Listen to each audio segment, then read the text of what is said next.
મનમાંથી કોઈ દિવસ વિચારો નથી આવતા. મનમાં કેવલ સંકલ્પ વિકલ્પ થાય છે. સંકલ્પ વિકલ્પમય મન છે, એ બંનેની જોડ મન છે. મન વિચાર નથી કરી શકતું. એ સંકલ્પ હું આમ કરી નાખું, આમ કરી નાખું, આમ કરી નાખું, બેમાં જ ફેર્યા કરે છે. બરાબર. મન જો વિચારશીલ હોત તો ખોટું કામ ન કરત. એનો ધર્મ જ સંકલ્પ. વિચાર હંમેશા બુદ્ધિ કરે છે.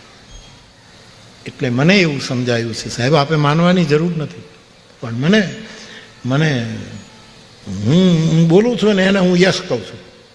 યસ, હા, હું શ્રોતા, હું વક્તા, હું જ પ્રશ્ન પૂછનારો અને હું જ ઉત્તર દેનારો. મને એવું લાગે વિચાર બુદ્ધિના ગર્ભમાંથી નીકળે છે. એટલે મને કહેવા દો, મારા પાઠને પાકો કરવા. વિચાર એનું મૂળ બુદ્ધિ છે. બુદ્ધિ બ્રહ્માનું સ્વરૂપ છે. બ્રહ્મા વિચારક છે. એટલું જ નહીં, વિરંચી છે, સર્જક છે. આ બુદ્ધિમાંથી બધું સર્જન થાય છે. એ વિચારક છે બ્રહ્મા.